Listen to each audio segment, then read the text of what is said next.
మావుళ్ళమ్మ అమ్మవారి పుట్టుక గురించి స్థానికంగా అనేక కథనాలు ప్రచారంలో ఉన్నాయి. ప్రధానంగా క్రీస్తు శకం 1200 ప్రాంతంలోనే అమ్మవారు ఇక్కడ వెలిసినట్లు భక్తులు విశ్వసిస్తారు. కానీ ఆలయానికి సంబంధించిన లిఖితపూర్వక చరిత్ర మరియు అధికారిక ఆధారాలు మాత్రం క్రీస్తు శకం 1880 నుండి లభ్యమవుతున్నాయి. మామిళ్ళమ్మ నుండి మావుళ్ళమ్మ వరకు అమ్మవారి పేరు వెనుక ఉన్న చరిత్ర చాలా ఆసక్తికరంగా ఉంటుంది. ఒక కథనం ప్రకారం పూర్వం ఈ ప్రాంతం దట్టమైన మామిడి తోటలతో నిండి ఉండేది.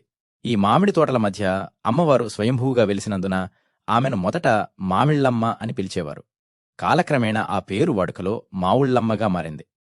మరో బలమైన కథనం ప్రకారం భీమవరం చుట్టుపక్కల ఉన్న గ్రామ ప్రజలందరూ ఈ దేవతను తమ సొంత గ్రామదేవతగా భావించి పూజించేవారు. తెలుగులో మా ఊళ్ళ అమ్మ అంటే మా ఊరి తల్లి అని అర్థం. అందరూ ఆమెను తమ తల్లిగా సంబోధించడం వల్ల మావుళ్ళమ్మ అనే పేరు స్థిరపడిపోయింది. ఆమెను జగన్మాతగా, మహాకాళి స్వరూపంగా భక్తులు ఆరాధిస్తారు. ముఖ్యంగా దుష్టశక్తుల నుండి మరియు వ్యాధుల నుండి గ్రామ ప్రజలను రక్షించే శక్తిగా ఆమెను కొలుస్తారు. ఆధునిక ఆలయ చరిత్ర 1880 సంవత్సరంలో వైశాఖ మాసంలో ప్రారంభమైంది. భీమవరానికి చెందిన ఇద్దరు భక్తులు మారెళ్ల మంచిరాజు మరియు గ్రంథి అప్పన్నలకు ఒకే రాత్రి అమ్మవారు కలలో కనిపించి తాను వెలిసిన ప్రదేశాన్ని వెల్లడించినట్లు చెబుతారు. అమ్మవారి ఆదేశం మేరకు వారు వెతకగా భీమవరంలోని మోటుపల్లి వారి వీధిలో ఒక రావి చెట్టు, వేప చెట్టు కలిసి ఉన్న చోట అమ్మవారి విగ్రహం బయటపడింది. ఆ ప్రదేశంలో మొదట ఒక చిన్న పాకను నిర్మించి నిత్య పూజలు ప్రారంభించారు. ఆ తర్వాత కాలంలో మంచిరాజు మరియు అప్పన్నలు కలిసి ఆదివారం బజారు సమీపంలో శాశ్వత ఆలయాన్ని నిర్మించారు.